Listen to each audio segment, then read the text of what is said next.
James Wiseman, he's the unicorn. There's nobody else like him in the high school game. Big man, the number one player in the country, James Wiseman. Has the tools to be the NBA's next star. I mean, as everyone's seen this season, right, James Wiseman has fallen out James of the rotation. Doing the G League, bro. The G League.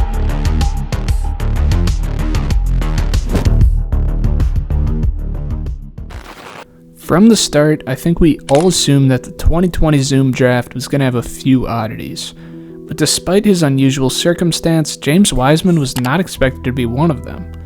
A hyper-athletic big guy standing at 7'1" with a 7'6" wingspan sounds like enough to at least be serviceable in the NBA, especially for an organization notable for developing young talent, and that really could utilize a player of Wiseman's skill set. Regardless of what should have been a pretty good place to develop inside of one of the best organizations ever assembled, just a few years later, James Wiseman is very clearly hanging on by a thread.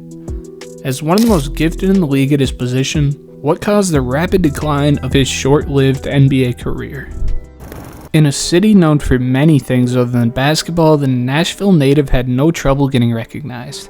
As a kid who spent his days in middle school playing against neighborhood men and doing push-ups and calf raises in the driveway, it's no wonder that he quickly became one of the best players in his age group, and being 6'8" in 8th grade probably didn't hurt at all either. And upon entering high school, his potential as a big guy was pretty evident.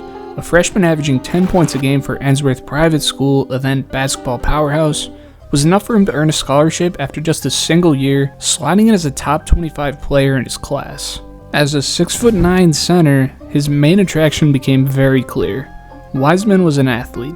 In the open floor, pick and roll, or maybe even out of a post-up, when Wiseman was funneling towards the rim, there really wasn't anyone at the high school level who could compete with his mix of size, length, and explosiveness.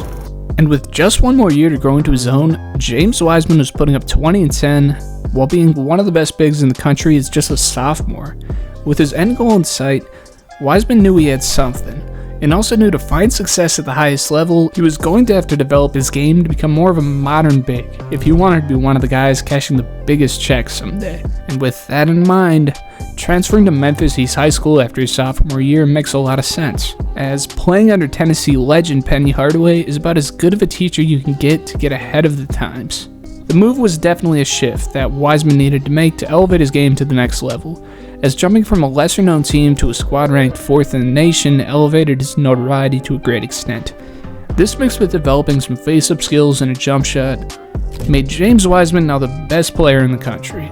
At 18.5 points, 8 rebounds, and 2.8 blocks, Wiseman was still dominating at the high school level. And even after Hardaway left to coach for Memphis, Wiseman proved that his number one ranking was far from a fluke. At 26 points, 15 rebounds, and 5.5 blocks, your 2019 Gatorade Player of the Year was pretty clearly a mile above everyone else. At 7 feet tall with ridiculous bounce while running like a deer in the open court, Wiseman was so much more gifted than everyone at this level that it basically made every game a joke, and made it clear that every lottery-bound team should be eyeing up the best big man and maybe the best player for the 2020 draft. With Penny Hardaway now coaching at Memphis, I think you can likely predict where the big fella wanted to go. Turning down offers from basically every high major university, the hometown boy playing for his home school under a coach he had a world of respect for was a fun story for a program that doesn't typically catch a ton of media attention, before turning into a dumpster fire of a collegiate career. Wiseman entered his NCAA career as the projected number 1 overall pick in the upcoming draft, before a minor shoulder injury would push back his debut a bit to November 5th. Matching up against South Carolina State, everything really seemed to be going as planned, with 28 points, 11 boards, and 3 blocks in just 22 minutes played. Wiseman looked like there really wasn't a level he couldn't dominate. But just a few days later, the hype train would really get derailed. On November 8th, 2019, James Wiseman's legal team announced that the NCAA had ruled him ineligible to play for Memphis this season due to a controversy involving Penny Hardaway giving Wiseman's family $11,500 to help them move to the city of Memphis. In what was a clear conflict of interest against the NCAA rules, this sparked a legal battle that granted Wiseman a temporary restraining order against the ruling, allowing him to play 2 more games for Memphis before being penalized to a 12-game suspension. Granted that he donates the money that he receives to a charity. After riding the bench for 7 of the 12 games, Wiseman decided to withdraw from Memphis to prepare for the NBA draft. And due to the nature of the season, a player who played 3 games was far from the most abnormal part of the season, cut short by the pandemic. And with another player of the very top 3 heavy draft being that gamble that was LaMelo Ball, Wiseman's top 3 draft projection was not crazy in the slightest. Despite being quite under-scouted, Wiseman's physical gifts did illustrate that he was going to be a pretty safe bet, but it was still a very big question mark what we were going to see from him in the NBA. With draft comparisons ranging from Chris Bosh to DeAndre Jordan, scouts obviously weren't too sure on the progression of his development. As the lottery balls dropped, gifting the Minnesota Timberwolves with the number 1 pick and the Warriors with the number 2, it became clear that with a long-time hole at the center position, a player of Wiseman's abilities fit extremely well into the Warriors system. A player who at day one is going to be as good as they've had for quite some time, and if Wiseman continues to expand on his improving jump shot and post-up skills, he could easily become a future building block for the post-Splash Brothers era. In what should have been less of a surprise than it was, Wiseman would be taken 2nd overall in the 2020 draft. With many questions to be answered, Wiseman's rookie year may have answered a few, but in reality just created a few more. With 11.5 points, 6 boards, and a block, Wiseman was still Wiseman. When he got the ball inside, he was as bouncy as ever, and rolling to the basket, he could finish efficiently well above the rim, and showed that he had quite a bit of touch around the basket, finishing 80% of his interior looks. And at 32% from deep as well, it did look like throughout his career, James Wiseman had a very real possibility to grow into a legitimate stretch big. And with a decent array of post-up moves, his potential as a scorer was certainly high. After a season sadly cut short by a torn meniscus, Wiseman's performance in the half season he played this rookie season would be perceived rather neutrally, I'd say. It was unfortunate that it ended the way that it did, but his injury scares were not the only thing to be worrisome of.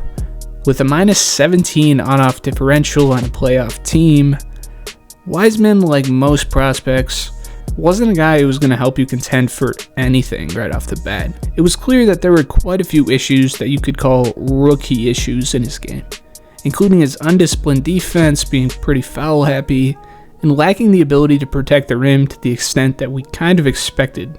At this level, athleticism could not bail him out of being in the wrong spot, especially when he's a notoriously slow second jumper. His defensive IQ was also certainly low, and was going to have to be improved on, no questions about it. But a surprising red flag that popped up in the Warriors' switch-heavy defense is how slow this guy's feet are.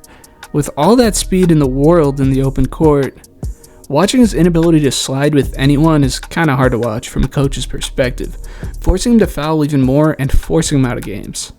On the other side of the ball, there was no shortage of red flags either. Again, his low basketball IQ was pretty evident.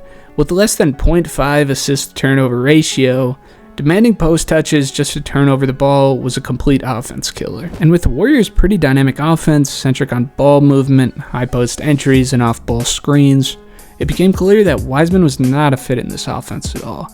It seemed that Wiseman was always just a step behind the defense, trying to catch up. Issues like poor screen setting and an inability to catch the ball made him a pretty poor pick-and-roll target, and a pretty poor piece in an offensive system overall. Despite his talent level showing he had potential to be in the upper echelon of players, until he reached that level, he was just a big net negative as a role player. As his injury recovered and the Warriors were competing for an NBA championship the next year, there was no time to get him back in the loop, sitting out for the entire season before being assigned to the G League throughout his rehabilitation process. Despite the ridicule for being a G League player a year into his career, at 19 points, 10.6 boards, his minor league play was still somewhat promising for a return to the show. With their hopes of repeating, Wiseman's leash was certainly going to be short. And with the amount of issues in his game, this resulted in him just playing a quarter a game for the Warriors in the 22-23 season. And here that many were hoping would be a step in the right direction for him after a promising stint in the G League, the Warriors weren't in the position to care too much about Wiseman in all honesty, as he came out with minimal improvement out of the gate. It's easy to point fingers at the Warriors for this one, I guess, as with per 36-minute numbers of 20 and 10 on 62% from the field, Wiseman's production was not bad by any means, but his numbers are definitely not indicative of how effective he was on the court. At minus 22.8 points per 100 possessions on the court, Wiseman was literally one of the worst players in the NBA to start the season, lacking the hard skills of a star and the self-awareness and IQ to play his role as a team trying to win. I mean, what is there to do with him other than dump him off to a team who's willing to take a risk? After playing 60 games in 2.5 years with a flurry of minor injuries and a G League stint, a young player who's glass-boned, who's not immediately effective, proved to be worth little more than a role player, being moved in a 4-team deal to Detroit for Gary Payton Jr. In retrospect, this still does make sense as to what Detroit was going for, similar to what they're doing with Marvin Bagley, picking up forgotten talent on cheap contracts, throwing them some minutes in a low-risk, high-reward situation while tanking for the foreseeable future is an adequate rebuild strategy, and giving Wiseman the time he needs to grow without the pressure of making an immediate impact may take the weight off his back in the meantime. In 24 games with the Pistons, the production seemed pretty similar, which from an outside perspective may look appealing. 13 points and 8 boards, and nearly a block a game. Looked like an improvement from his rookie year, which was the last time we really saw him playing noticeable time. But similar to the past, the more you dig into his game, the more you realize Wiseman is developmentally stunted. At 4.5 fouls per 36 minutes with a scratch over a block, Wiseman clearly had no idea how to use his athletic gift on the defensive end. You can throw him in a drop coverage to hide his lack of lateral quickness, but if he doesn't have the discipline to avoid fouling and lacks the IQ to defend in a system, there's nowhere for him to hide. Now, 15 games into the current season, it seems that even 2-13 Detroit Pistons aren't willing to give James Wiseman another chance, playing only 8 games this season despite being very healthy. At this point, it's safe to say that at the conclusion of his rookie contract, Wiseman being out of the league for good is a very real possibility. With all of the talent in the world, there has proven to be way too many limiting factors in his game for his talents to shine. A lack of motor, IQ, and foot speed have really turned what should have been an immediate impact defensively into a capstone project, while his lack of intangibles on offense have killed his ability to really play any sort of role for any team, good or bad. With the physical ability he has, if given a chance with another team, it's certainly possible that over time he could end up where he needs to be, but realistically, with how much of an analytical nightmare he's been up to this point, I highly doubt that any team is going to give him a chance in the NBA at least. Whether this is the end of the road for his career or a step back for a sick comeback story, Wiseman's shortcomings have proved to be an interesting case study of what it takes to be a modern-day big man. Thank you for watching if you made it this far, and I'll see you boys in the next one. Peace out.